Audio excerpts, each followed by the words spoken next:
All right, so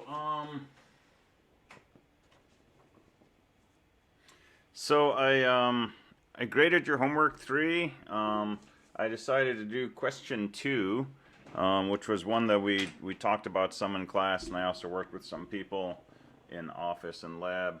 But that's a good sort of representative question for the kinds of things we're going to do with circuits, circuit analysis, converting from a circuit to a truth table to an equation, and then simplifying. I gave you some feedback on that. So some general comments on the homework. First of all, the homeworks are looking fantastic, right? So we talked a while ago about how to write up homework, how to organize your work, what parts need to be in there, and so on and so forth. And that's looking great, right? So really nice job with that. It's really easy to follow, the problems, and it's clear which part goes with which problem, and so on and so forth. There were some cases where people are still not showing all of their work, which is a big problem for the homework and for tests. This was the problem that we talked about in class, and you can shortcut your way to an answer if you think about labeling these points and just analyzing this part of the circuit, and you can pretty quickly get yourself down to a simplified equation and then plug in, and so you can fit this in about 1 page of work. If you decide to write out a truth table, it's probably going to take you more than a page of work, and if you do this purely algebraically, it's going to be a number of steps. And if your entire solution is this, right, you're definitely missing some work. So you got to show the steps that you used to get to the answer. So that's one comment. The second comment is I got a number of solutions where the final answer was correct, but the work leading up to it was totally not correct, and that's confusing and a little concerning, because if you're taking some different process that's not making sense, even if you get the right answer at the end, you don't get credit for it, right? It's got to be a line of logical work that starts with the statement of the problem, follows through using the kinds of things we do in digital logic, and gets you to the answer. But it's more worrisome because there may be some misunderstanding in how you analyze a circuit, what a multiplexer does, how a K-map should be set up, things like that. And even if you happen to kind of luck out and get the right answer in the end, it's probably not going to work that way in general. And this brings me to my last sort of general observation, which is in looking at the other problems that I didn't grade on the homework, I'm seeing a lot of confusion, particularly around multiplexers, the NOR gate question 3, and so on and so forth. But a lot of people are not coming in for help, right? Now, some people have been coming to office hours, they've been coming to lab hours, and that's fantastic. That's really the only way that I can help you. I'll come here, twice a week and lecture for 2 hours, and that's, I can't tell you anything that you can't see in a YouTube video, that you can't read in the textbook. There's no magic, transfer of knowledge that takes place. It's really just kind of giving you the background so that you can go and work on these problems and really learn the concepts through trial and error and actually hands-on exposure through the homeworks and the labs. If you're not sure how to do a question, if you're not sure what the question is even asking, if it's making no sense, if it kind of makes sense but you're missing some detail or something, right, all I can do is say, I'm available 8 hours a week to help you outside of class, plus another 4 in class.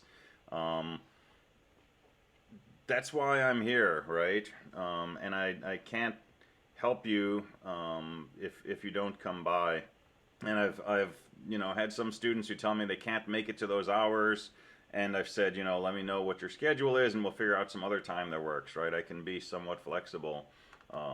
But if you're having troubles with this, don't suffer in silence. Don't just hope that it works out in the end.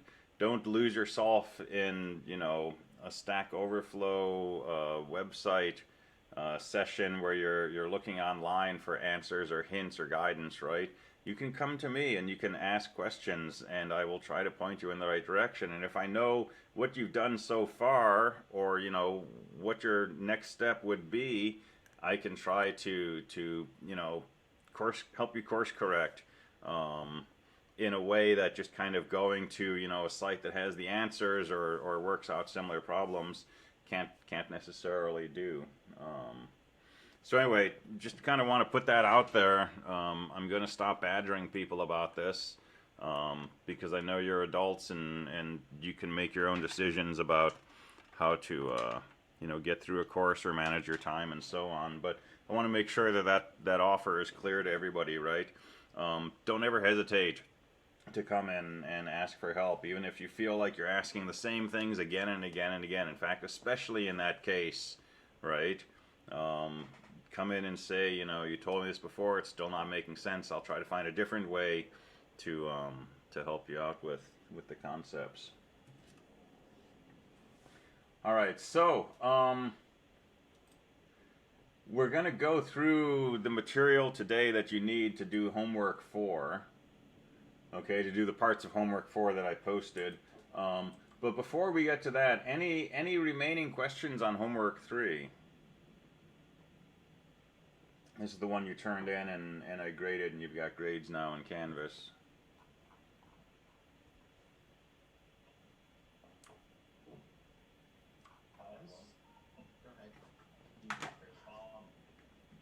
I really didn't understand how to do the last question, the prom question.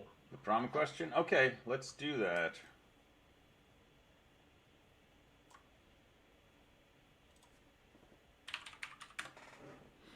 So, so we're given a combination lock, right? And I lost my textbook. Hold on a second. We're given a combination lock, and we're told that it opens with certain combinations. So let me jot this down, and then I'll move this out of the way. I was confused because prom map 1 or the ands are locked, right? That's correct. The ands are fixed at the factory. So that means that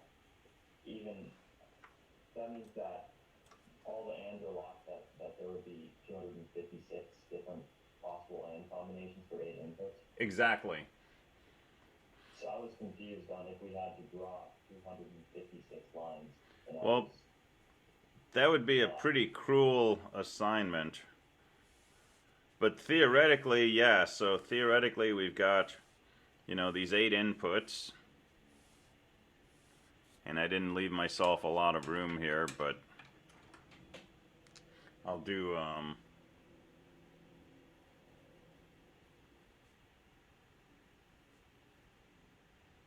just to give you an idea.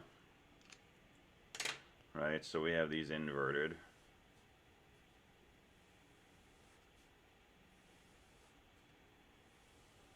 Let me do a few more over here. All right, so what do these horizontal lines look like? This first one corresponds to minterm 0. So we would have a dot on each of the inverted lines. The next line is minterm 1, so we have a dot on I0, but then on all of the other inverted lines. The next one is minterm 2, so we have a dot on I1, I0 bar, and so on. M3 we would have I0, I1, and so on. And yeah, this goes down to M255. And so if you were to draw the full fuse map for an 8 input prom, you'd have 256 lines, and then we'd have an OR gate down here, and you would put connections at those minterms that you wanted to sum together to produce, you know, an output when your input is this or any of those. So the question says, and we pointed this out, do not draw unused AND terms, right? So normally this would have 256 horizontal lines, but it's saying only draw those lines for the minterms that you actually need. we have 9 possible input combinations. That's going to correspond to 9 minterms. So the prom map that you would draw for this would have, 9 lines going across, corresponding to, 1 0 1 0 and so on and so forth for each of those other 8 combinations. And so when you wouldn't it look exactly like 10 then? it would look exactly like 10, except instead of having X's over here, you would have dots. But the information contained in there is basically the same. But the difference would be that there would be another 246 lines below here, 247 lines below here, with different combinations that don't have any connections to the OR plane. Does that make sense? Okay. Yeah, I was in a very large hurry, so I did not read the whole. Okay. I still am a little confused about number 7U. Okay. I ended up with minterms that have inversions in them, like f of 0 is the summation of 0 and not 4 and 7. All right. And I'm kind of confused on what I should do there if one of the minterms is false. All right, let's take a look at that. Hold on, we got one question on this though. You can't mark and not on the same and to signify an X. I'm not positive what that question is referring to. But if we drew this more neatly like this up here, right? So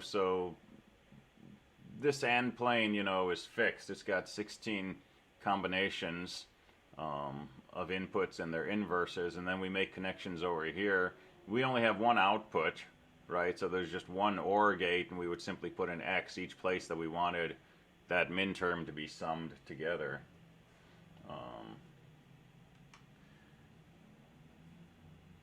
But we would not, put a dot, say, here and there, where we would be taking I0 ANDed with I0 bar, because that would always give us a false or a 0.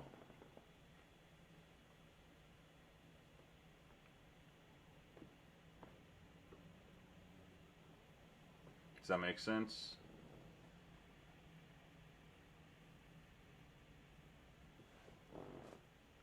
And then the X's are just saying which of these minterms should feed the input of this OR gate.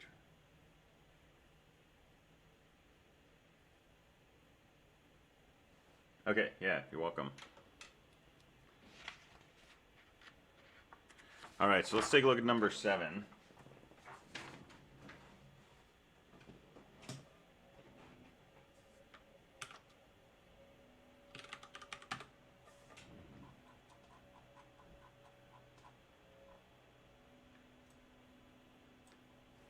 So if we try to just draw this directly from the picture we have here, F2 for example, looks like it's an OR of M1 bar, M4, and M7 bar, right? Because we have these bubbles here on those inputs. And that's not something that we can, that's not a compact minterm form because of the bars. So you've got a few things you could do here. We could spell this out explicitly, right? We could say M1 is equal to, and what are the inputs? A, B, C. C is most significant. So it could be C bar, B bar, A with a bar on top. Or M4 is C, B bar, A bar. Or M7 is C, B, A with a bar on top. The page is in the front of your work, by the way. Thank you. All right. So this is what F2 is equal to. And when you have bars on tops of things, we can get rid of those with De Morgan's theorem. So the complement of an AND is the same as the OR of the complements. This would be C bar bar, or B bar bar, or A bar bar. This term I'll leave as is, and this I'll change to C bar or B bar. C bar or B bar or A bar. And if you clear these double complements, this will be C or B or A or this thing or C bar or B bar or A bar. Well, right here, C or C bar is always 1, right? So this is 1 or, a bunch of other stuff, and 1 ORed with anything is just going to be equal to 1. So if we do the algebraic analysis, we see that F2 is just a constant true. If we do this in a truth table, we can get the following.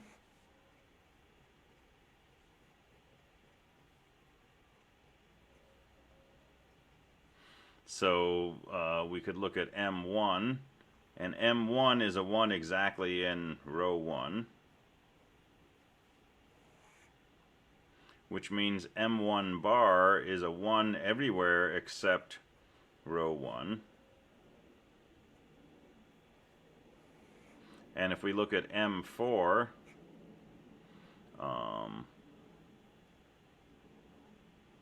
that looks like this.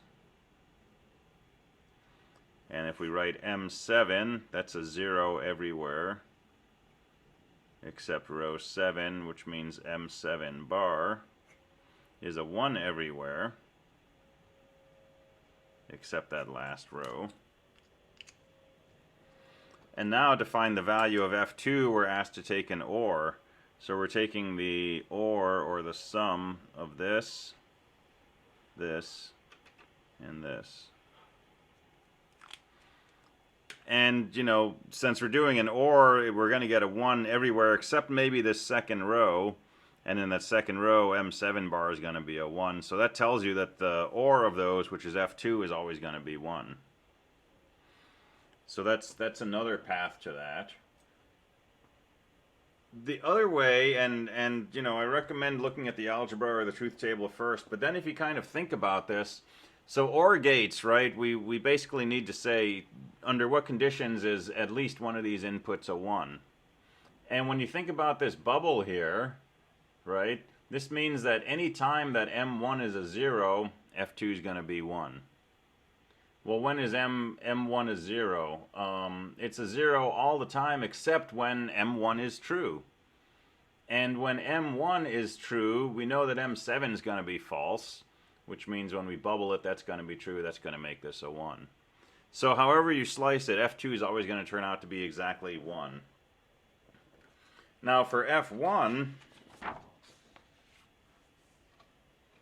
we've got a little more interesting behavior. So if we write the equation F1, that looks like it's min term 3 with a bar, ORed with min term 6. Alright, so in terms of C, B, and A, what is M3 equal to? If we just expand min term 3.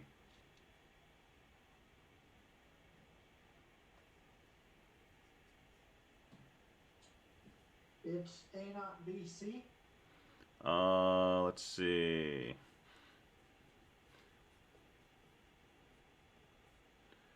Other way around. So C not B A, because they have C listed as the most significant bit. But yeah, you got the right sense. So 0, 1, 1. So that's M3, and so this is M3 bar. All right, and then what's M6 equal to?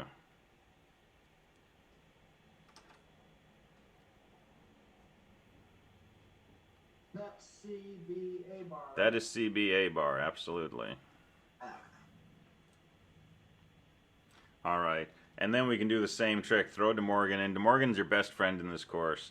Throw De Morgan at this. This will be the inverse of the first, ORed with the inverse of the second, ORed with the inverse of the third. And then we have this CBA bar.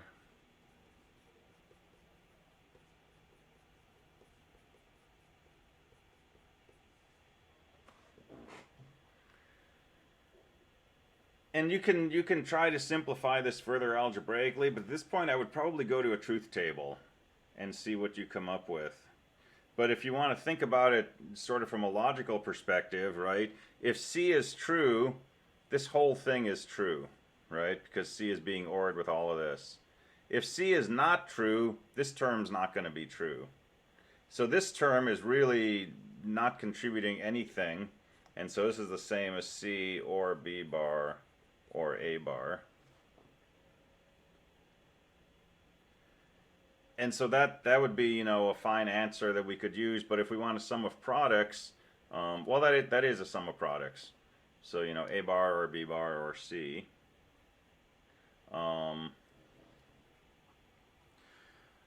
But we can turn that into, we can use De Morgan again, right? And say that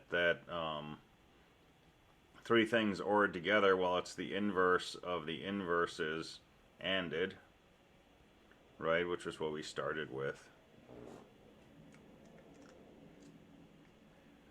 And so let's take a look at a truth table.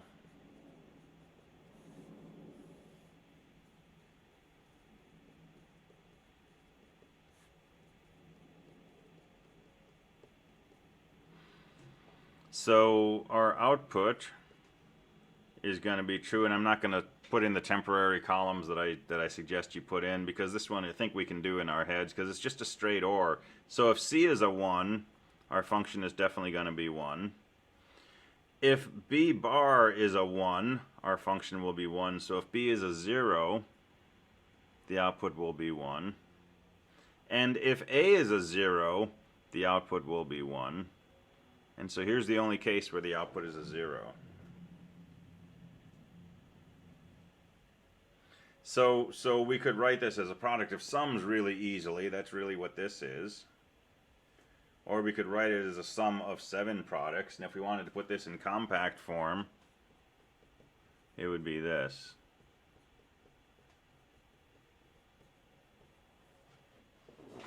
All right, all the rows where your output should be a 1.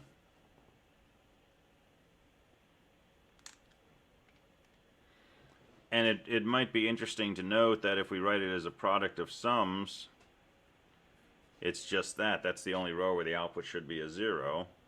And there's this observation again that if we write sum of products, product of sums, right, all the terms that are included here are excluded here and vice versa. So they're duals in that way.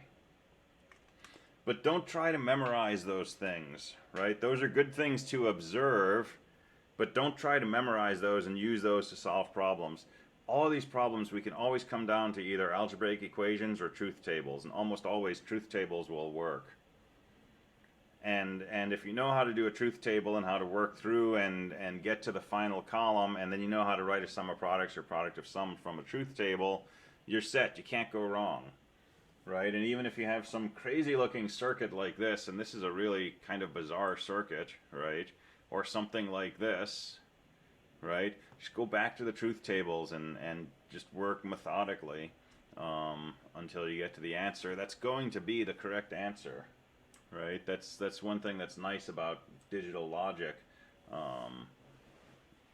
You don't have to have some, you know, secret insight or remember some obscure fact, right, to figure out the answer. Usually you can just sort of work through it with a series of steps.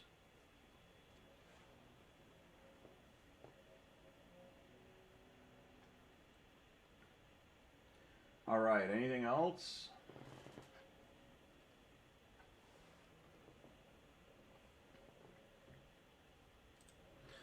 All right, so we're going to shift gears now.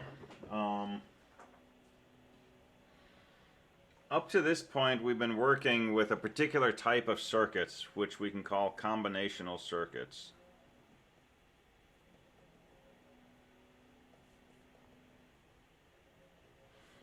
So a combinational circuit is a circuit whose behavior is completely described by knowing the particular combination of the inputs. So we've got a system diagram. There's some number of inputs. There's some number of outputs. And to know what the outputs are going to be at any moment, all you have to know is what the inputs are. If you know the inputs, you know the output. Okay, that's every circuit that we did in ECS 120. It's every circuit we've done so far in this course. Tell me the inputs, I'll tell you what the output is. No question. And so we can describe these with a truth table. And the truth table just explicitly lists every possible combination of inputs, and for each of those combinations tells you all about the outputs.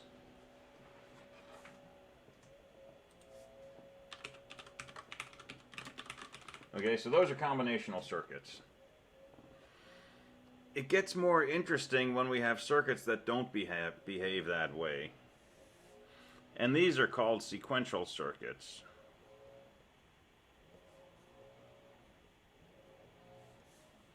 And a sequential circuit, we have some set of inputs and some set of outputs. But knowing the inputs does not tell you what the outputs are going to be. It might, but it might not. I can have a circuit, with no inputs, and I still might not know what the output's going to be. I might have two inputs, and this one's a 1 and this one's a 0, and I might not know what the output's going to be. The reason is that sequential circuits depend not only on the current inputs, but on the inputs in the past. So the behavior of a sequential circuit depends on the history of inputs. And it may be that, my inputs are 1 and a 0, and my circuit is outputting a 0. But I come back in an hour, my inputs are 1, 0, and my output is a 1. Why? Because something happened before I got to this set of inputs that changed the output. So sequential circuits have memory. They remember past events. And this is really powerful, right? This is why computers are a thing. Because we can build circuits whose behavior depends on what's happened in the past. And almost everything you do on your computer, the response of the computer to an action depends on what's already happened. For example, you have a mouse, right? You can click the mouse. What's going to happen when that mouse clicks? No idea. It depends what's already happened, including, for example, have you moved the mouse? Is that little arrow pointer over here, or is it here, or is it here? If it's right here and I click my mouse, this thing happens. If it's here and I click my mouse, that thing happens. So almost everything in a computer, the action of the computer in response to an event depends on what we can call the state of the system. The state being, kind of the culmination of everything that's affected the computer. So, the state of my laptop right now that we're looking at is, there's a window here, there's a camera window here, there's a Java application running back here, there's a background behind here, and so on and so forth. And my arrow is pointing right here, and I'm holding down the control button, and it's the left control button, right? All of that is the state of the machine. And by the way, the machine is up and running, it's been booted, and it's running Linux, etc., etc. So the circuits we're going to develop and work with for the rest of the course have to do with these things that have a memory. All right, so this is a fundamentally different kind of circuit, and it's a really powerful concept.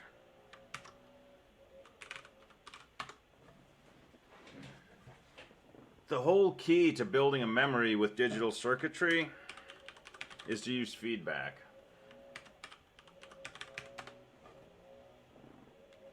Or fefeedback in my case.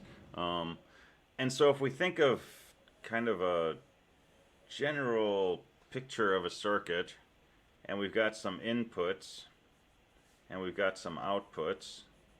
If you were to trace, sort of the lifespan of an input as it moves through your circuit, and I don't know, maybe we've just got some random gates here.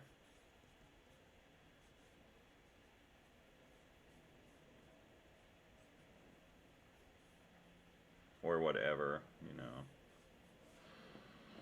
The general behavior of this, if we draw our circuit like this, is your inputs come in and they move from one side of your circuit to the other.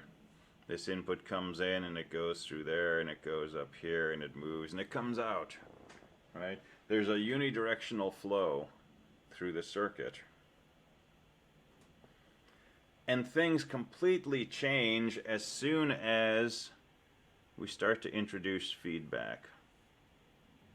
So if we had something like this where the output of this gate could go back and feed an input whose output goes somewhere else, whose output goes somewhere else, which affects this thing, which goes back and feeds the input, now we've got feedback. Now, feedback is magic. Right? Feedback is, when you get your microphone too close to your speaker and you get that whistling noise, that's feedback. It's a system basically talking to itself. And in digital circuits, we're going to deliberately design and use circuits that basically talk to themselves.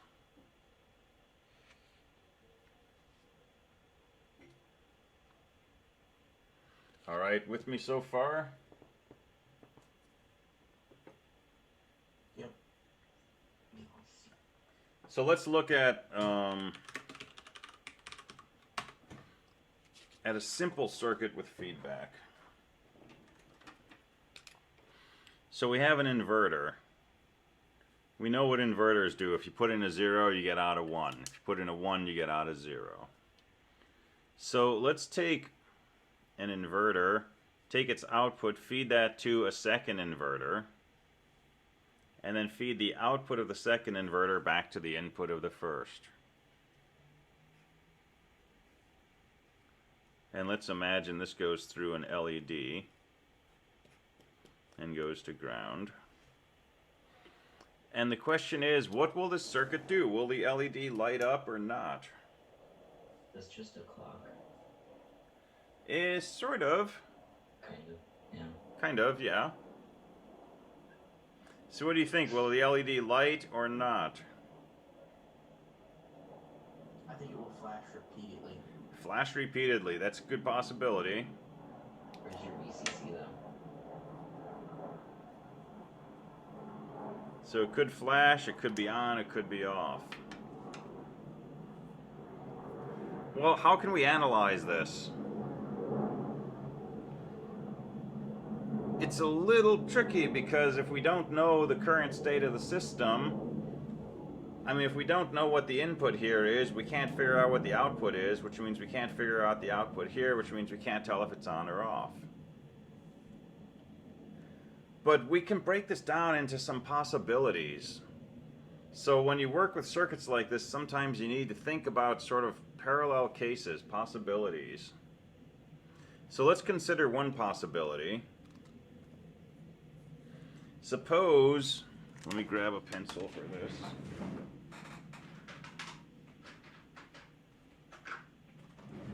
Suppose this happens to be a logic level 0.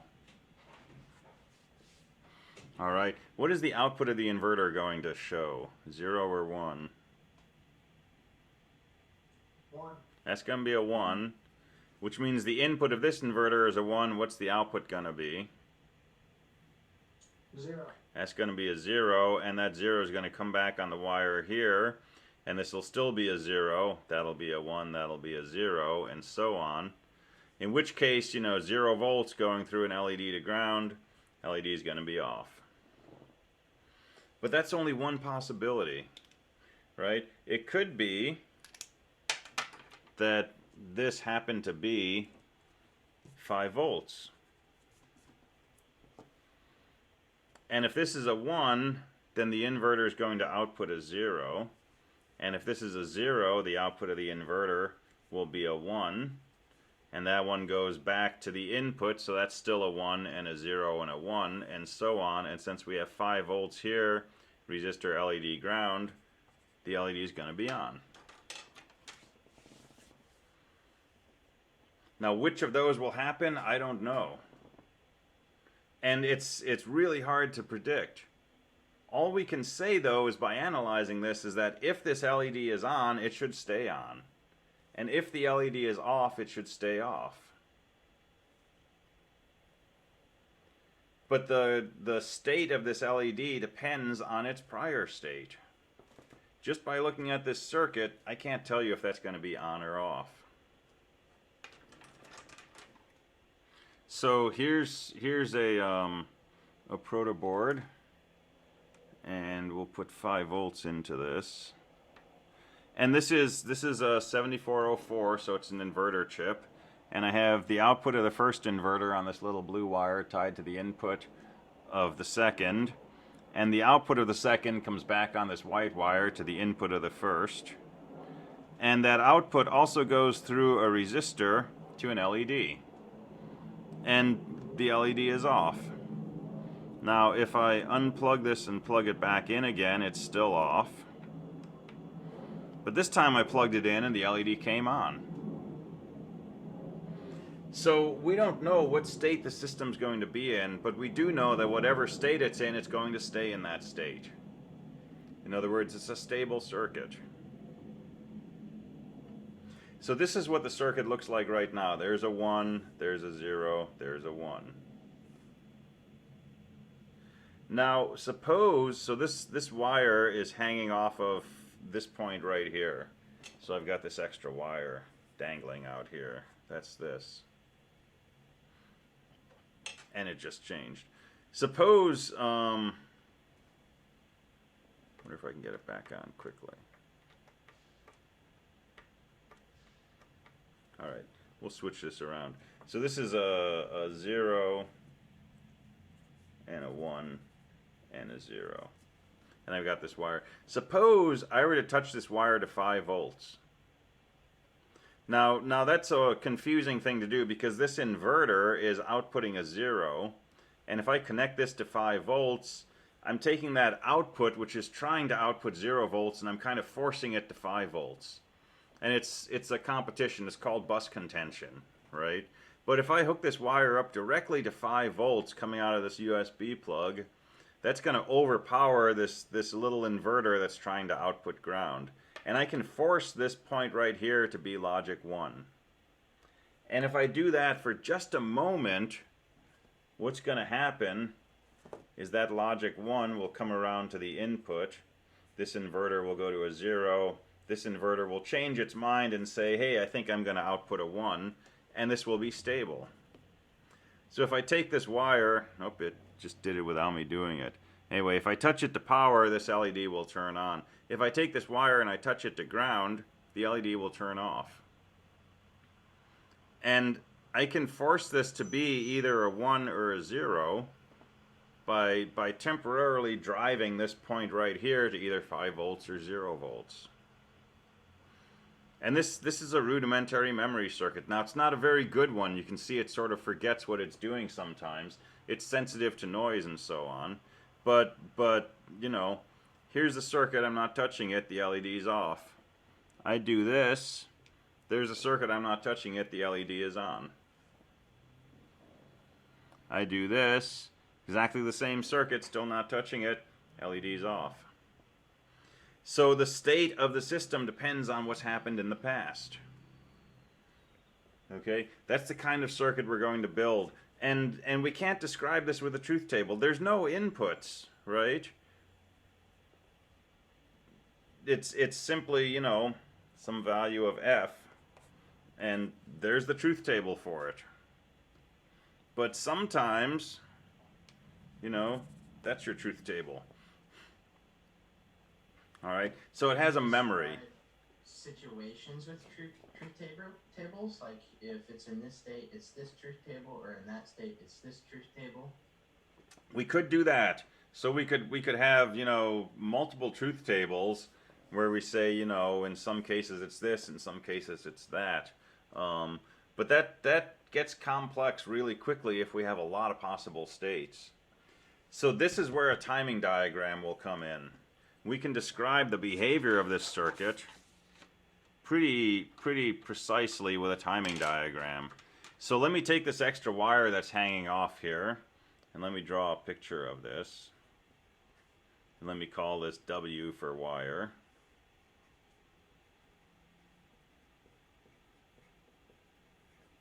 And let me call this X for output. And we can make a timing diagram which looks like this.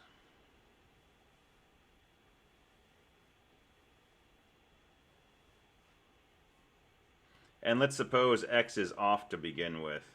As soon as W goes high, X goes high.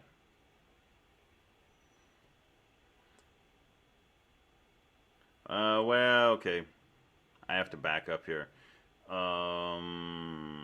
Because this is not really... Yeah, I'm kind of cheating here because when this is disconnected, right, the LED stays in its current state. So I've sort of got three possibilities here. I can connect this to 0 volts, I can connect it to 5 volts, or I can leave it disconnected. So a timing diagram's kind of getting ahead of where we want to be. We'll get to that in a moment when we actually turn this into a usable logic gate. But we could think of it for now as a pair of truth tables, right? One where it's a 1, one where it's a 0, and we switch from one truth table to another based on what value this pin had last time that it had a value, whether it was a 0 or a 5 volts.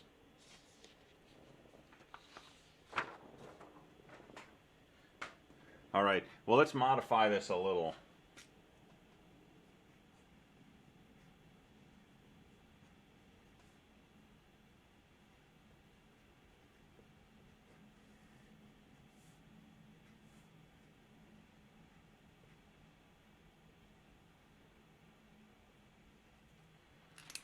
Suppose we do this with 5 inverters. So I'll put a 1 to the input of another and so on 5 times. We take that last output and we bring that back to the beginning. So what do you think that would do?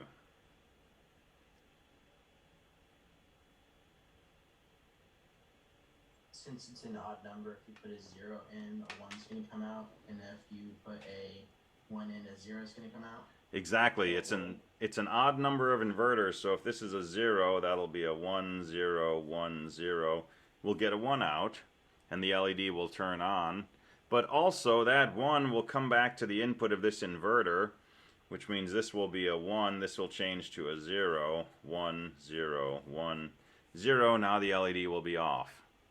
And that 0 will come back in, so this is a 0 and a 1, and a 0 and a 1, and a 0 and a 1, and now the LED is on. So that's going to oscillate. So this is the clock that some people mentioned on that earlier circuit, right? This should oscillate. How quickly is it going to oscillate? Well, considering not gate is what, 20 nanoseconds? Yeah. Would be 100 nanoseconds. So 20 nanoseconds. Yeah, 20 nanoseconds to go across, so this whole thing is 100 nanoseconds. Which means if the LED is on, if it just turned on, this one will go through here. After 100 nanoseconds, this will change to a 0, it'll go off. So ballpark 100 nanoseconds, well, 1,000 nanoseconds is a microsecond, that's a megahertz. So 100 nanoseconds is 10 times that, so ballparkish 10 megahertz. 10 million flashes a second. That's going to be too fast for us to see. But we can measure this with an oscilloscope. So here's, let me turn this off because that's really bright. Here's another inverter chip, and this is hooked up with 5 inverters tied together. So here's the first inverter. The output goes through a green wire to a second. The output of that goes through this red wire to a third. The output of that goes up here to the fourth. The output of the fourth goes into here to the fifth, and the output of the fifth goes back to the first inverter's input. And I have an extra wire hanging off that first inverter, and I have a ground wire sitting right here. So let's take that and let's fire up an oscilloscope.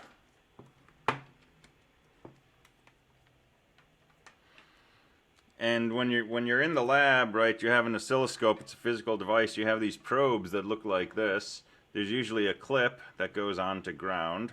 So I'm going to connect that to ground right there. And then these leads, there's a little plunger you pull back, and a little tiny hook comes out of the top. And you can use that to hook onto wires or pins of a chip or leads of an LED and so on. And this is a really precise way to make a measurement to read a circuit. It deals well with noise and so on and so forth. So let's hook that onto that pin right there, and you can see what we've got. We've got a waveform. And it's telling me it's 10.3 megahertz. And it's not a very elegant looking waveform. But it's definitely oscillating, right? Now it doesn't look like, you know, the way we kind of draw square waves when we're drawing pictures. This line does not go up vertically, it rises slowly. And it does. Because of noise? It's partially noise, but it's also more generally just the physical nature of these inverters. They're not perfect devices. They're electrical circuits like we built in 120 that have lots of components inside and approximate this business of, you know, put in a 0, get out a 1. But you can't change things instantaneously. Okay, that's kind of a fundamental of nature, I think. So to change from 0 volts to 5 volts takes a little bit of time, so it rises up slowly. And once you get to 5 volts, you can't just stop rising, right? You have to sort of slow down, and it overshoots. It goes a little too high. And then it comes down, and it starts to undershoot, and it comes up again, and it's got this ripple, or this ringing. So a typical waveform will have this noise on the top, and then the same thing on the bottom. Now, is that a problem? I don't know. Depends on your circuit. But because we're doing things in a digital realm, this little bit of variation from here to here, not a problem. Those are all close enough to 5 volts that our circuitry will think that's a logic 1. And this little bit of ringing down here, well, that's close enough to 0 volts that our circuitry will think that's a logic 0. Because really anything from, say, here on down is a 0, and anything from here on up is a 1. So that's all safely within the range of our logic levels. I have a question. Yeah. Why does it bounce off of 0 if it can just drop to 0 and take all power away? I mean, I understand 5, but... It's a good question. And I probably can't give you a 100% correct answer. But the way we get to 0 volts is we're bleeding off electrons, right? Or we're bleeding off charge, right, to drop that potential down to 0.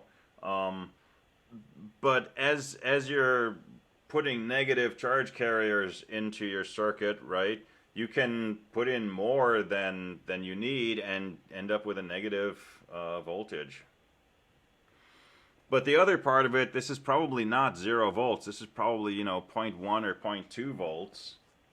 And so it's going closer to ground level and then coming back and so on. And this is the stuff when you do physics and you look at electric circuits, you dig into all these details, and it's crazy how many things are going on at this level. All of which we mostly get to ignore when we're doing digital logic because we have this nice, you know, discretization of voltage levels. The other reason this is happening has to do with something called a Fourier transform.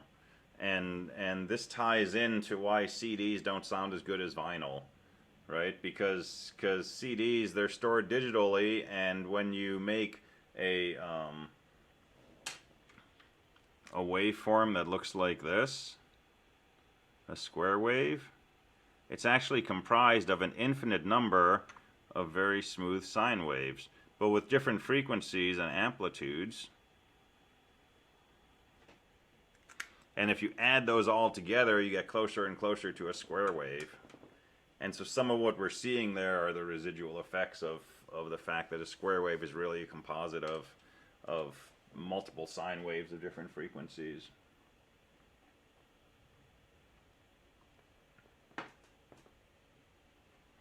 My sister would not agree with you. She's got a Victrola. I bet it still sounds better than a CD, though. I mean, in some ways. This is also why, you know, if you look at an audiophile magazine, tube amplifiers are highly coveted, right? And they're very expensive because tubes are analog circuits, and they switch slower than transistors. And the faster something switches, the sharper this rise or drop is, the more of these harmonics you get. And so you know, the warm sound that people talk about when you listen to a tube amplifier with a good set of headphones is coming from the fact that these waveforms change more smoothly. They change slower, and you get fewer of these harmonics coming in. And so you know, vinyl through a tube amplifier with a good set of headphones, totally different sound from you know, an iPod with earbuds where the signal's been transmitted through Bluetooth. A little harder to carry around, but you know, totally different effect. All right, and this circuit here, we can change the feedback path to do 3 inverters. So 2, 3. Let me see if I can get it right.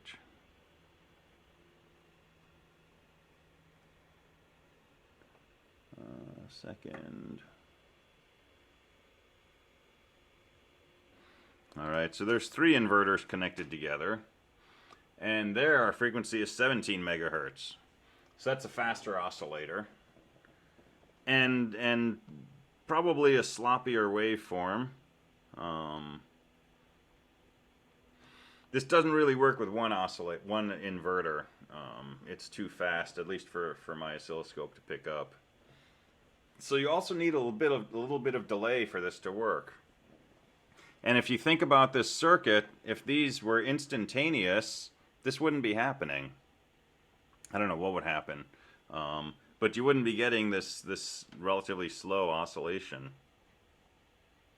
right? But because these have a delay, we get this feedback effect. And so this delay, this propagation delay in our circuits, is actually something that's really critical for building sequential elements, and it's something that we take advantage of when we design these memory units.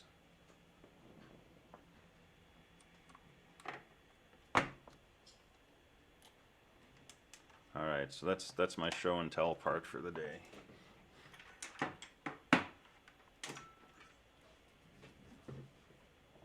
All right, so question is, how do we control this? How do we use this to actually make a memory element that we can use without, you know, forcibly driving outputs high or low? And it turns out we can do this with just a little bit more logic. So here's a circuit that you'll see a lot of. I'm going to use a pair of NOR gates, and I'm going to cross connect them like this. And I'm going to have 2 inputs here and an output here, Q. And this is really just a different way of drawing the following circuit.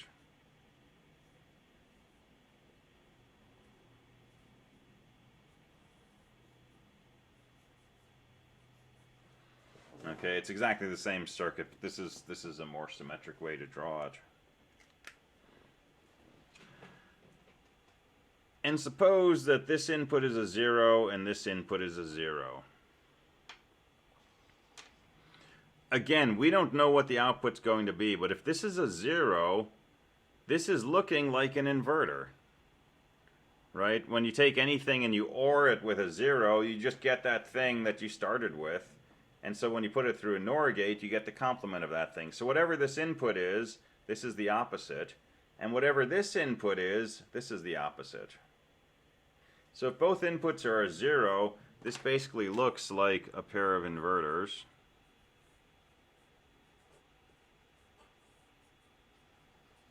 Like that. So that's our astable circuit, right? It's stable but can be in one of 2 different states. And if this happens to be a 0, that'll go in here. This will be a 1. That 1 will turn this into a 0, and so on. So that's stable.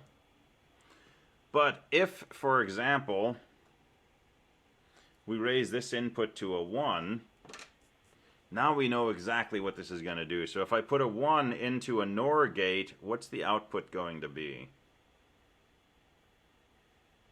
0? It's going to be a 0, because if I put 1 into an OR, the output's guaranteed to be 1. If I put it into a NOR, the output will be 0. And if I have a 0 and a 0 going into a NOR, the output will be a 1. And so I'm going to call this input R bar. And this is a notational thing, so this does not mean take the complement of R. This is the name of this input. But it's called R with a bar on top because, well, no, let's not do that. Let's just call it R. We'll get into that later. Let's call this R. So if I put a 1 on the R input, the output goes to 0. And once the output is 0, I can bring this back down to a 0, and the output will still be 0, right? Because that 0 changes into a 1, the 1 changes into a 0. But now if I decide to raise this input to a 1, what's going to happen? Well, exactly the same thing, but opposite. That 1 will go through a NOR, this will become a 0. We'll have 2 zeros going in here, that'll make my output a 1. And now I'll have a 1 and a 1, and the NOR gate makes that a 0. And so this I can think of as my set input. And if I bring this back down to a 0, this will stay high, because 0 NORed with 1 will still be a 0. 0 NORed with 0 will be a 1.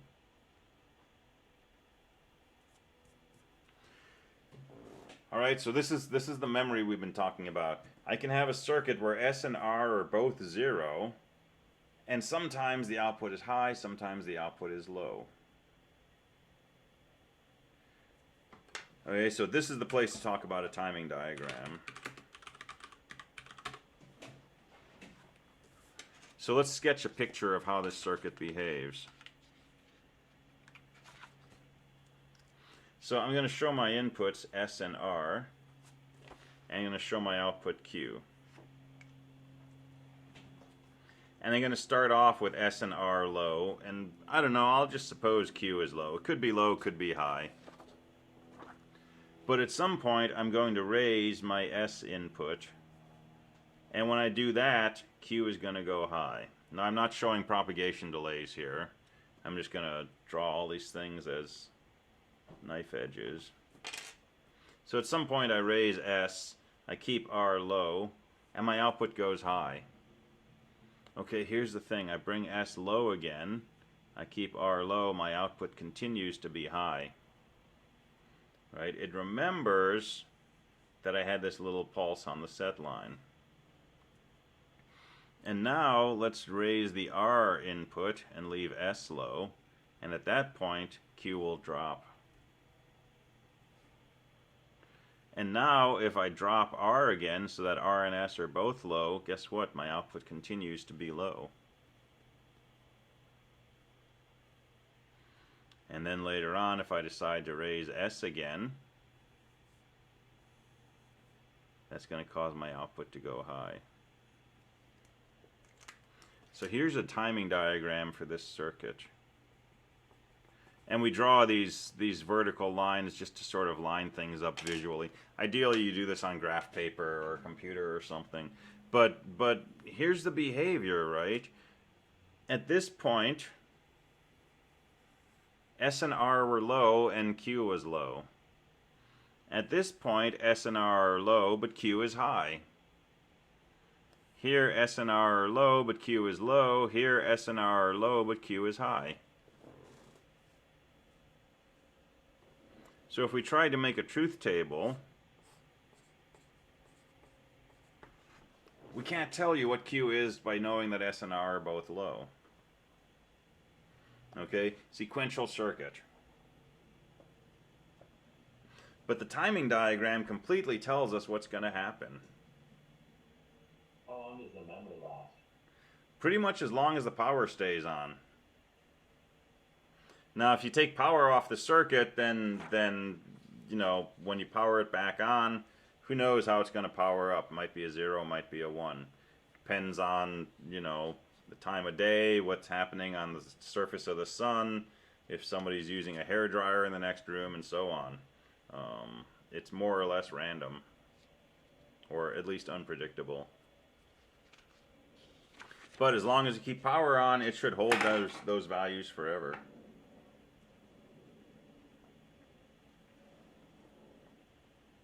So is computer memory then just trillions of these? So there's two kinds of computer memory. There's what's called static RAM, which is basically this. It's got some more circuitry, but it's basically, you know, a handful of transistors. And that memory will stay around forever as long as you keep power on. It's extremely fast memory, but it's very expensive because you have to have all this circuitry to go along with it. And that's memory that you find inside like the cache of your processor. If your processor says it's got 2 megabytes of cache memory, that's what that memory is made of. But most of the memory, the 16 gigabyte memory that you put into your machine, uses what's called dynamic RAM. So this is static RAM, this is dynamic RAM. Dynamic RAM is really just built out of capacitors. So two tiny little pieces of metal next to each other that can hold a charge. And that doesn't last forever. That lasts for fractions of a second. But it's really cheap to build. It's also pretty slow. So your main memory is slow compared to the memory inside the actual CPU chip, but it's a lot cheaper. 16 gigabytes of static RAM, we can't afford that. But 16 gigabytes of dynamic, not a problem.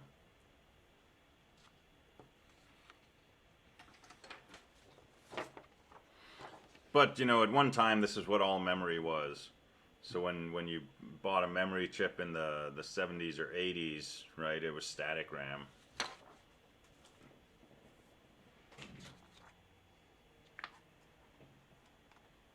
Of course, if you go back to the 60s, it's all magnetic based, so there were core memories. That's a whole nother technology.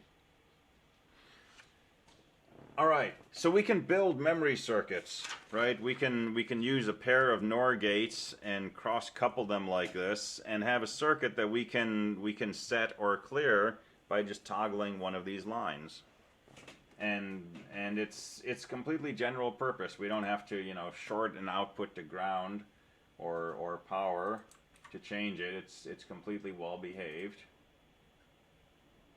So this is exactly what cache looks like in our modern CPU. This is probably what your cache looks like. Yeah, some extra circuitry on here also. And it's probably not built out of NOR gates, right? But it's built out of transistors to achieve the same kind of behavior as inverting logic gates. And the whole purpose of the S input is to set what the memory is, and the R is just to reset the entire thing. Yep, the S is to set this to a 1, the R is to reset it to a 0.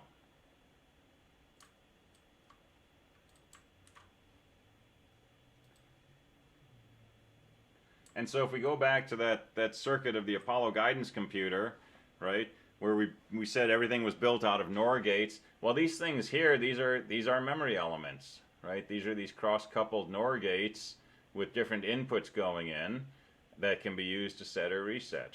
And that's how 1s and 0s were stored in this processor.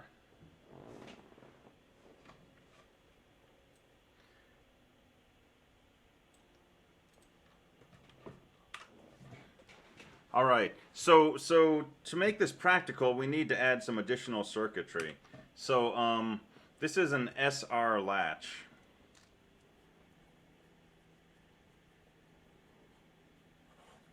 Right, it's a device with two inputs that we can either set or reset.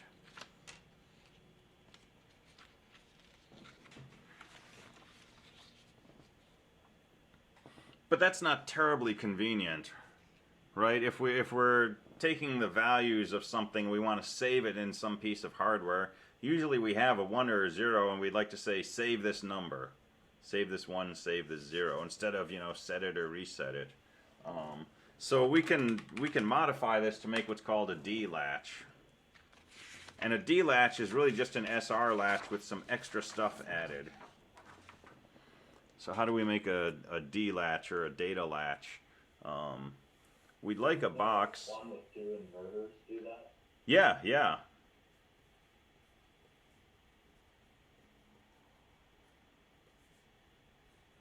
So we'd like something like this that takes a D input and a load input. And the idea is when we raise this load line, it should take whatever the D value is and save that in its memory. And then when the load line is low, we can change D and it doesn't affect anything. And we can build this with an SR latch. So we'll take the Q output and just send that to the output of our D latch. And let me see if I can get this right in a few tries. I better do this in pencil though. So I'm going to take load and D. I'm going to put those through an AND gate, and that's going to be my set. And I'm going to take D bar and load and put that through an AND gate, and that's going to be my reset. Alright, so what's going to happen? If load is 0, right, if I have a 0 coming in here, the input of this AND gate is a 0, R is a 0. The input of this AND gate is a 0, S is a 0. So this is not going to change state if load is 0.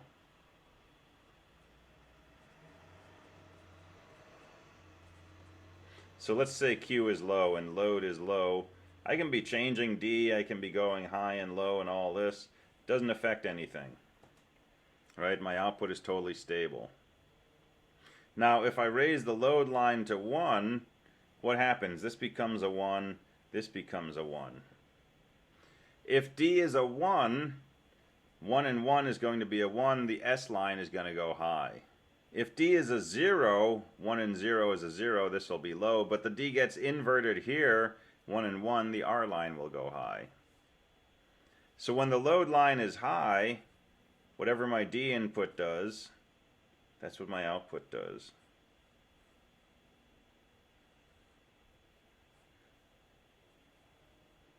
And then when my load line drops, it goes back to ignoring the D input.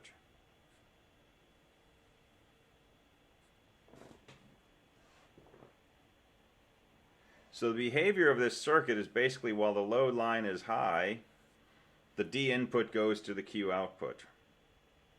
But when the load line goes low, it latches whatever the last D value was. Okay, that's why it's called a D latch. And so this is a load line or a latch line or a gate line, and it's basically, you know, when load is 1, the gate opens up, and whatever comes in goes to the output side. When the load line drops to a 0, the gate is closed, and whatever value is in that gated area is now trapped in there, and that's the value we see on Q. So basically, this is just whatever was in the SR latch when the load is 0 is being returned to Q. Exactly, exactly. Okay. And D loads something else into the SR latch. Yep, D is used to control whether the S or the R gets turned on. And load, when we make that a 0, S and R both of those see 0. So D is ignored.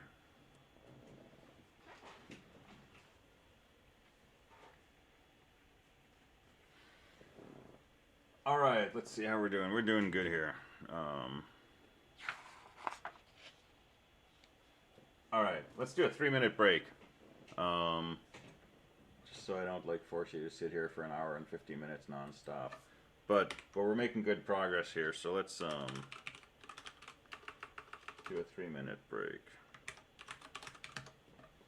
What time is it? 1:10. All right, we'll go 3.5 minutes.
All right.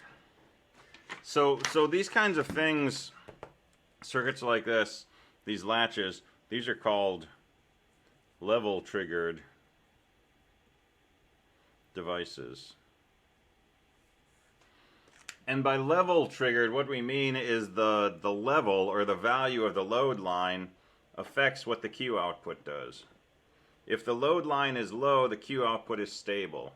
But while the load line is high, the Q output responds to whatever happens to the D input.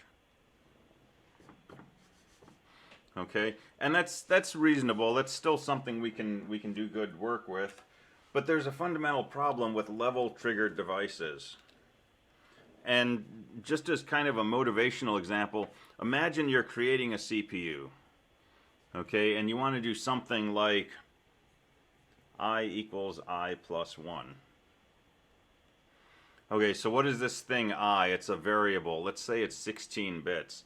So we have 16 of these latches sitting in here, and there's, 16 inputs, and there's 16 outputs, and there's a load line.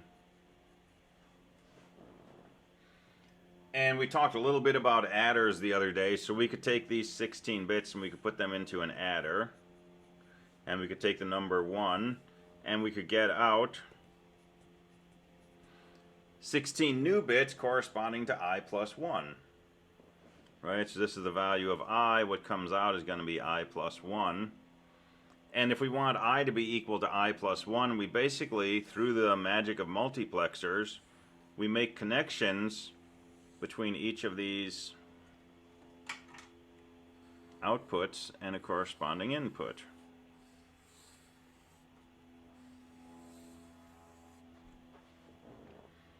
And if I had the value,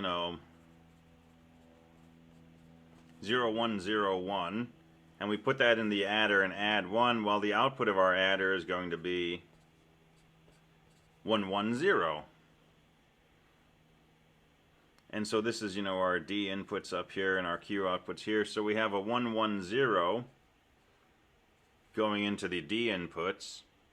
Well, here's the thing. When we raise our load line, our I register will change from 5 to 6, 101 to 110.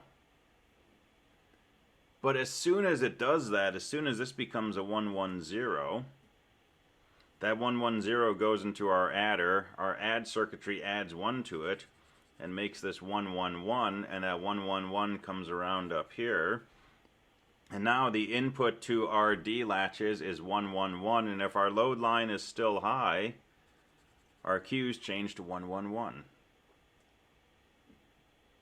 And if that's a 111 going into our adder and we add 1 to that, this changes to 1000 and goes up here to the top. And if our load line is still high, this changes to 1000.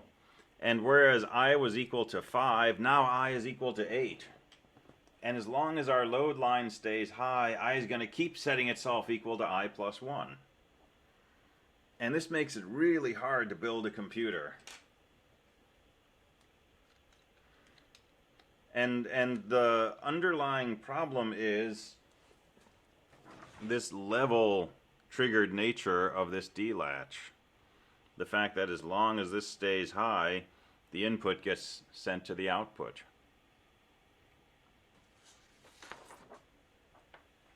What we really want when we say I equals I plus 1 is take the current value of I, add 1 to it one time, and set I equal to that so that I changes to 6.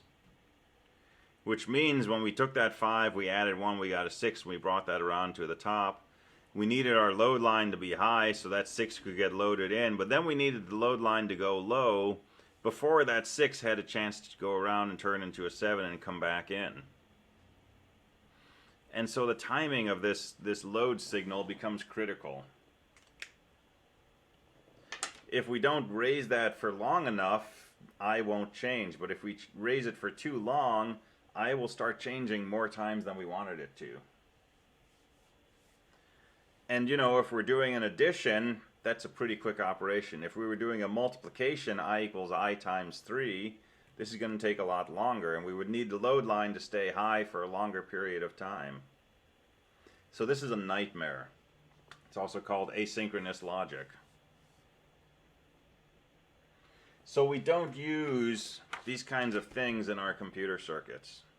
We don't use these level triggered devices. What we do is we use what are called edge triggered devices.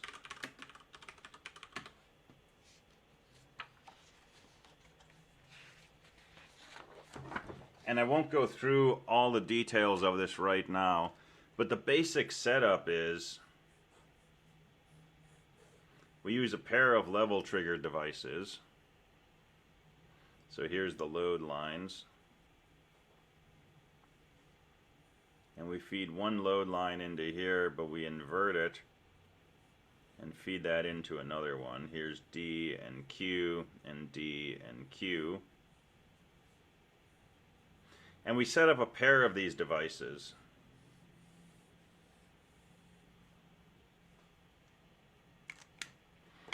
And the way this device works is when our load is low,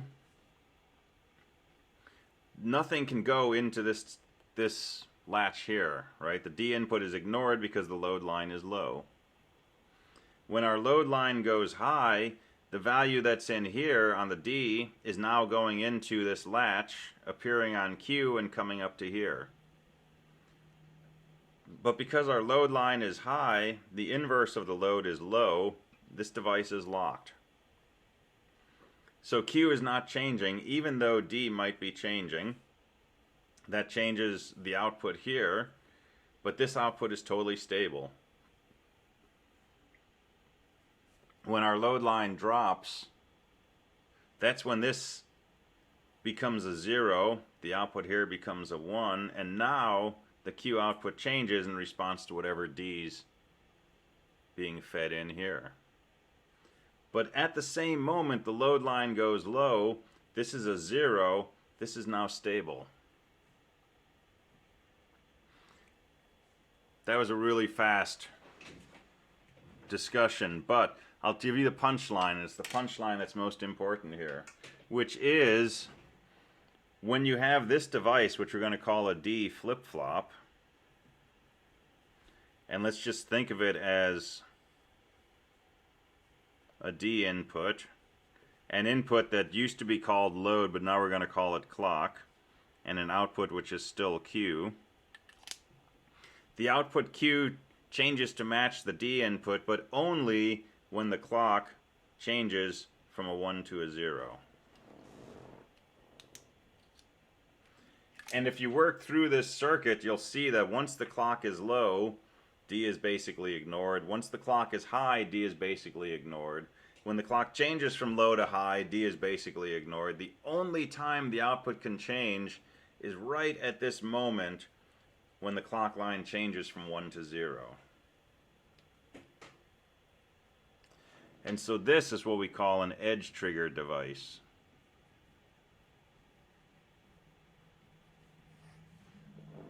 And in this case, we'd actually call it a negative edge triggered,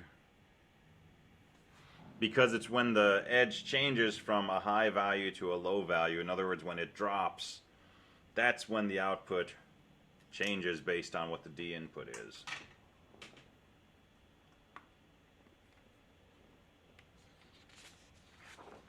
And so if we built our I equals I plus 1 circuit using an edge triggered register, we'd have a 5 sitting in here. It would get incremented to a 6. The 6 would be sitting here. None of these outputs would change until our input dropped from a 1 to a 0. And at that moment, the 6 would go into here. I would now be equal to 6. No matter how quickly that 6 gets incremented, turned into a 7, and comes back around here, I is not going to change. I will remain a 6 until our load line went high and dropped again. And then at this point, I would change to a 7. So an edge trigger device gives us a really controlled way to step the state of this system through time. In this case, every time our clock drops from 1 to a 0, I gets replaced with the current value of I plus 1.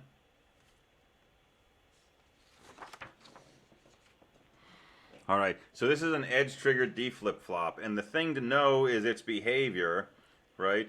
The output is stable until the clock drops from 1 to a 0, and at that point, the current value of D goes to the value of Q. Now we can make... Whatever's in D only goes when it's in the middle of the transition from 0 to 1. Exactly. Or from 1 to 0 in this case. But yeah, when the clock is changing, that's when D gets basically looked at and copied to Q. And it's a subtle difference from a latch, but it's huge in its implications because it lets us make circuits that change in a very controlled way. And the circuits we'll be building in the next part of the course are called state machines. And they'll all have a clock, and the clock will be basically controlling the movement of these flip-flops. And your laptop, desktop, smartphone, smart refrigerator, all of that stuff, those are all state machines. And the clock that you have in your CPU, if you've got a 2.4 gigahertz CPU, that 2.4 gigahertz, that's how fast your system's clock is oscillating. And that's basically how often your flip-flops are updating state. 2.4 billion times a second. And when you... This may be... Go ahead. Sorry. No, go I for was it. just going to say this may be beyond the scope of this, but how do the clocks with the crystals in them work? I wish I knew better. Okay. But crystals, like most things, have a resonant frequency. When you hit something, it tends to vibrate at a certain frequency. And quartz, if you cut it in a certain way, you can control what frequency it will oscillate at. And so you can build a circuit that basically applies a little bit of current that will cause this crystal to change shape slightly.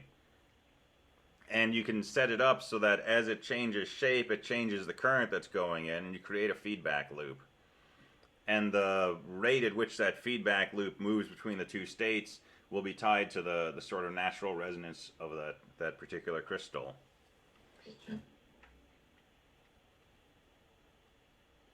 That's as far as I understand them. So when you overclock a system, right, all you're doing is you're changing the clock rate. And if I've got a 2.4 gigahertz CPU, but I change the clock to run at 2.5 billion ticks per second, it's going to run my machine slightly faster. All the operations will go a little quicker. And that works great until you get to the point where one of two things happen. One, you're driving your flip-flops faster than they can change state.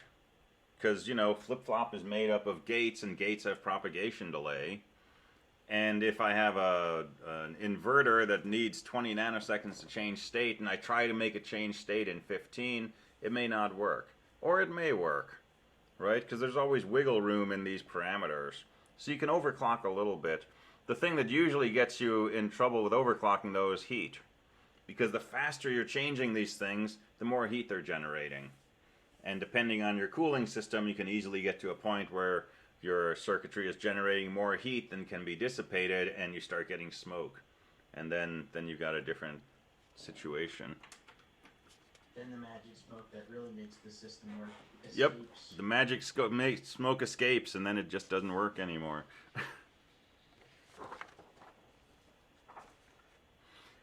All right, so that's basically what a flip-flop is.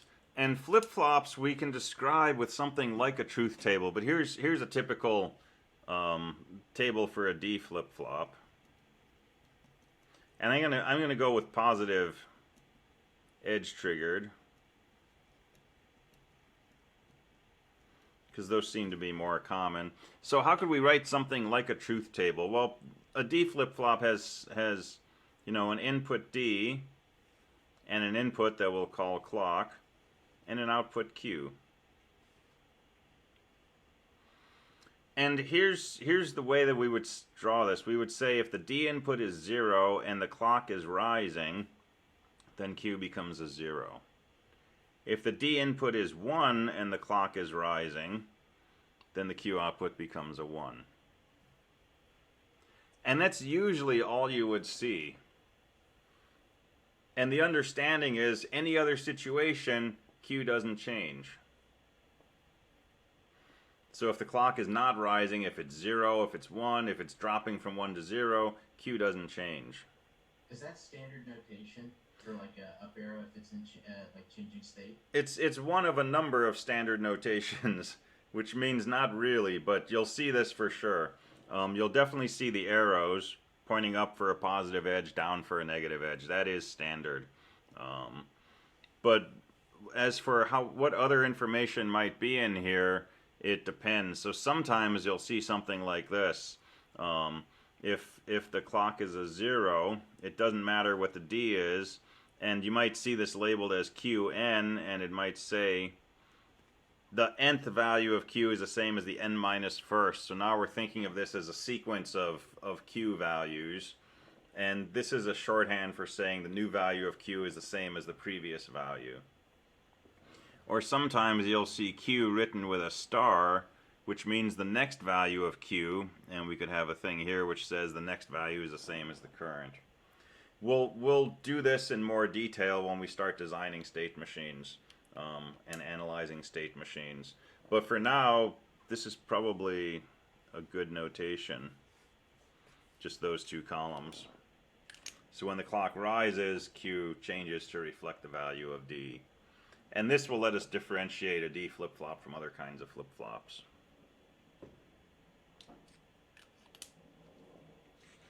So let me introduce two other kinds of flip-flops. And these will show up in your homework questions. So the next one is a T flip-flop. And we'll assume it's positive edge triggered too. And a T flip-flop has an input called T and a clock input. And here I'm going to say Qn plus 1. And we're only going to look at what happens when the clock rises. And if T is a 0, the new value of Q is the same as the old. In other words, rising the clock does nothing. The output does not change. But if T is a 1 and you raise the clock, the new value of Q is the complement of the old value. So it toggles, it changes its output. Why are you putting an N next to the Q again, by the way? Say again? Why is there an N next to the Q again? I'm confused. So it's sort of thinking of, if we look at this in time, right, there's some initial value of Q, and then there's a next value, and a next one, and a next one, and so on. And we're thinking of a time sequence, where this could be, you know, Q at time 0, time 1, time 2, time 3. It's not really discretized, right? It's continuous, but it's just a shorthand notation of saying, you know, when the clock ticks, the new value of Q will be the complement of the old, or will be the same as the old. So this is like new value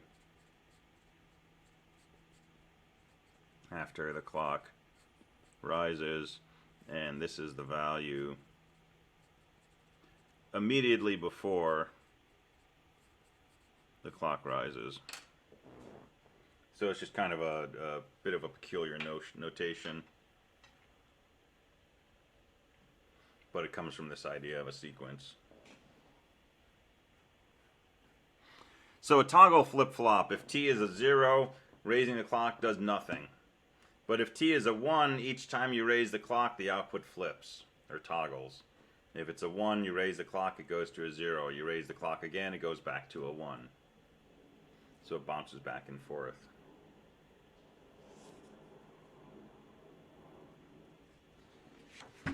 Alright, one more type of flip-flop, and then you got basically all the flip-flops you need for the rest of the course.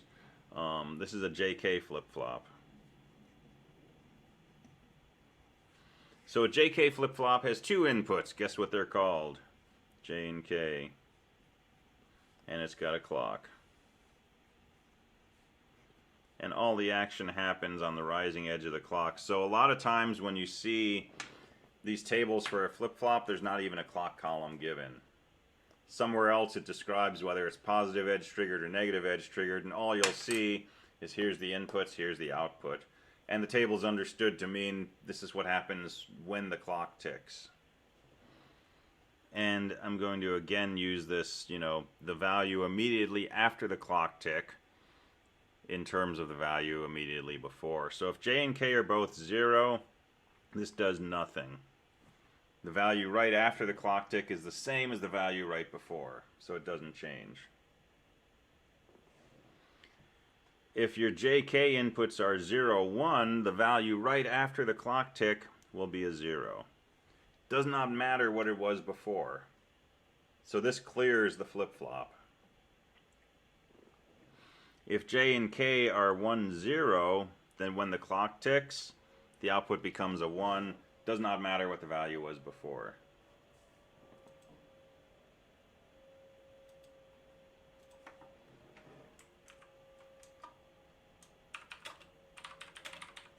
Alright, we got one combination left. J and K are both 1. This acts like a T flip-flop.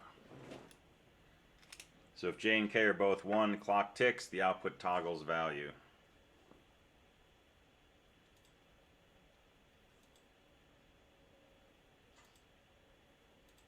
These kinds of flip-flops will be like standard for doing our truth tables for these kind of sequential circuits, right? Yeah, so when we start building sequential circuits, which we'll start analyzing them next week and then building them the week after, you'll be working pretty much exclusively with D, T, and JK flip-flops.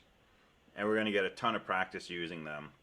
And we'll draw this diagram, this table, a bunch of times. And we'll draw these other tables for these other devices a bunch of times. And we'll see different ways to represent this information and so on. So we're going to get a ton of practice with this. And this is really just kind of like first introduction.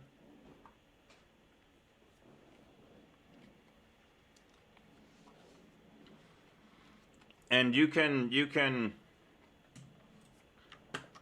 go to the store, back when we used to go to stores.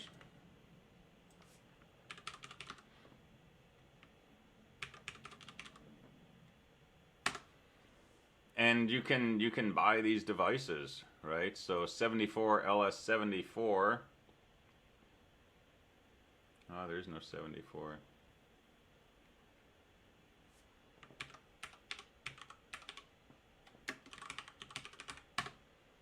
Alright, we'll just pull one down. So 74 LS74.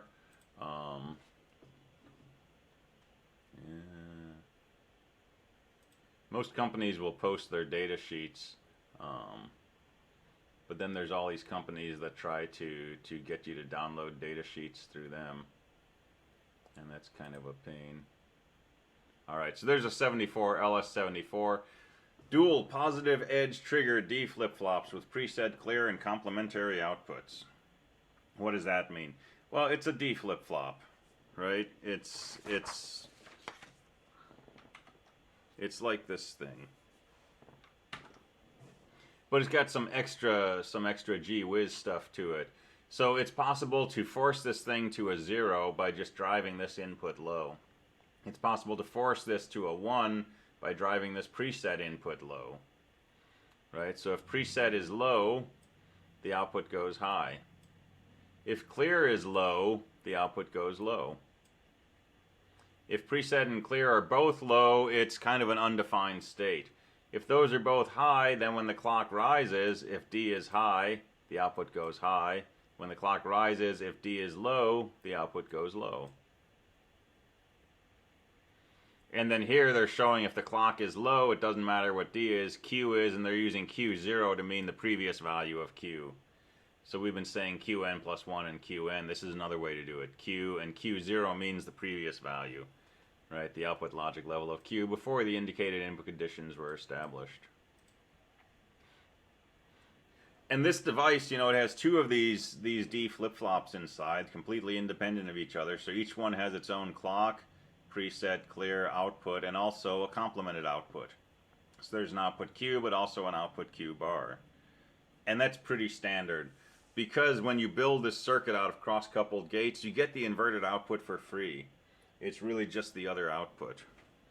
So you can buy these devices and you know, they work exactly like we're describing.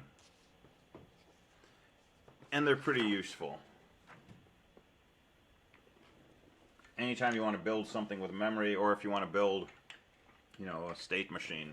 A machine with sequential behavior.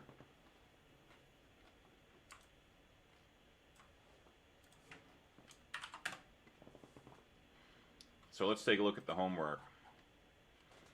So question 1, you've got a circuit and you're asked to analyze it by making a timing diagram. And as I said in the notes on Canvas for this homework, there's no predefined way to do this.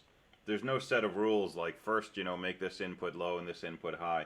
This is really about studying the circuit, changing the inputs R and S to different values, and trying to see what the circuit does. It's a trial and error thing. Has nothing to do with question 1S, has nothing to do with SR flip-flops or latches. It's just a circuit, but it has feedback. So you want to analyze this, right? We don't know what the initial value of Y is, but pick some values for R and S and see what it does. And try different combinations of these and see what it does. And then you have to try different sequences. Because R and S might both be 0 and the circuit might be doing one thing, or it might be doing a different thing. So this is, you know, the key word here is analyze. And you got to work with this. You got to play around with it. You got to write some tables, do some timing diagrams, and then once you think you understand the kinds of things the circuit does, decide how you can make a timing diagram that really shows what this circuit does. And for example, you know, you might start off with S and R low and then raise S to a 1 and show what the circuit does. Is that a complete timing diagram? I don't know. Maybe if I raise R and drop it so they're both 0 and then I raise S, it'll do something different that time. So you want to try to understand the circuit and then describe your understanding of it with a timing diagram. And there's no procedure, right? There's no rule for you know, like with a truth table, you write all the combinations of your inputs and you fill in the outputs.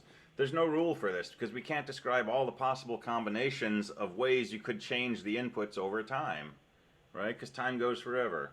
So you've got to analyze it and play with it and try to get a feel for what it's going to do in response to different sequences of inputs, and then make some timing diagrams to show that. So that's a good exercise. Yeah. For question 2, what's a critical rate? So question 2 I told you to skip. But a critical race is one where you have say typically 2 inputs to a circuit, and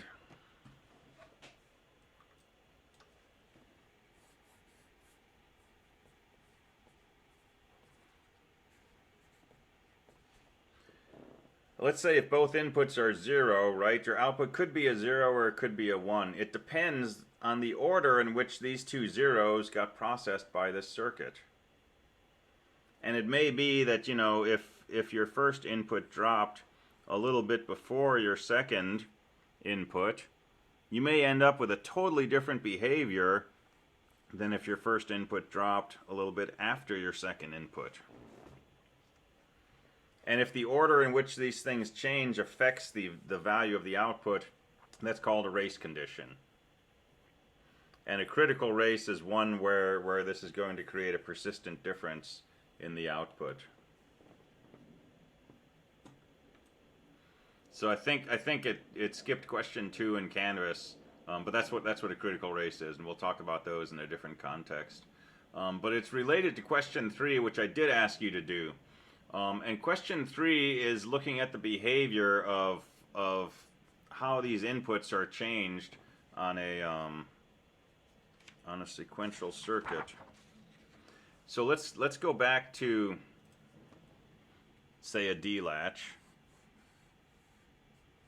and there's a clock input and there's a Q.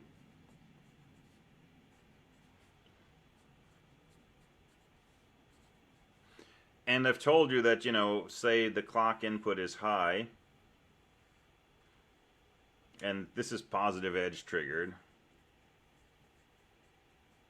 So when the clock changes from a 0 to a 1, the D input being a 1 forces the output to go high. And then the clock goes low again, and D could change at this point, and it's not going to affect the output. So the action here is happening right at this edge when the clock changes from a 0 to a 1. Okay, and theoretically, whatever value D has at this moment, that's the new value of Q. Alright, but there's some details. And this has to do with what we call setup and hold time. So here's a possible situation.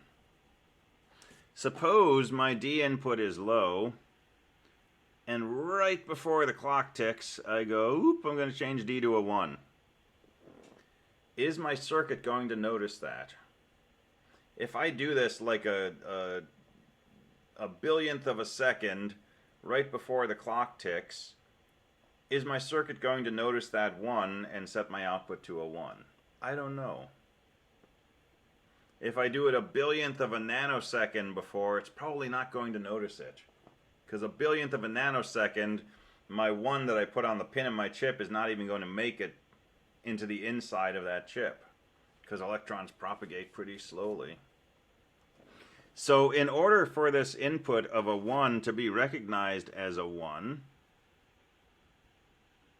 it has to be a 1 for some period of time before the clock tick. In other words, this can't be instantaneous. This distance from when I set the value of D to when the clock ticks has to be some amount of time. And that's called the setup time. And sometimes it's written as tau with a subscript SU. So that's how long D has to be set up before the clock ticks. The other side of that is, once the clock drops, once the clock has ticked, I can do whatever I want with D. It's going to ignore it, right? I could drop D right here, and it's not going to affect the output, because the output's based on what happened when the clock changed from a 0 to a 1. But suppose, like, as soon as the clock ticks, like just an instant later, I drop D. Is my circuit going to work? Probably not. So D has got to be held high, in this case, for a certain amount of time after the clock tick. And that's called the hold time, or tau sub h.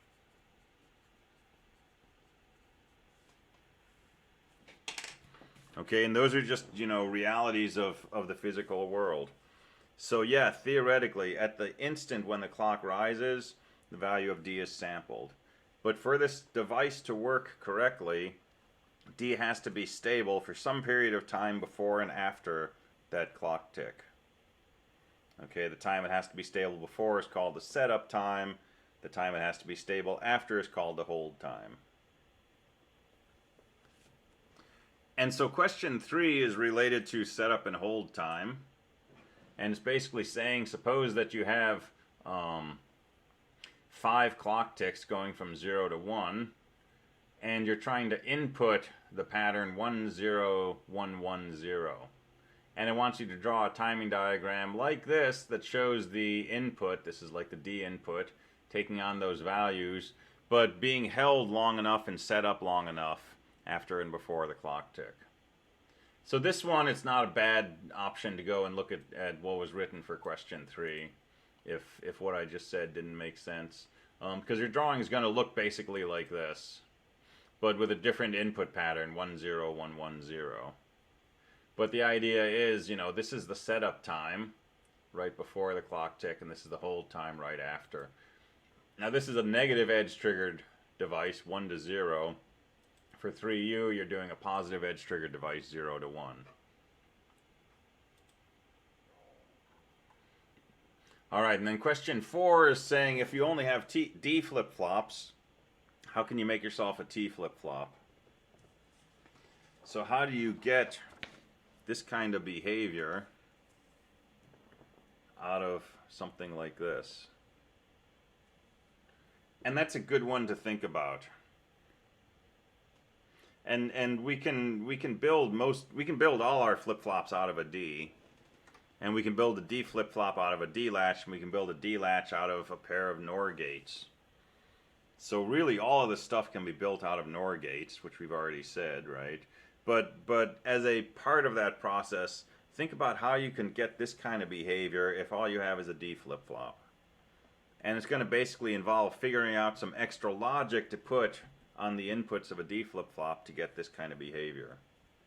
And that's a fun puzzle to work on.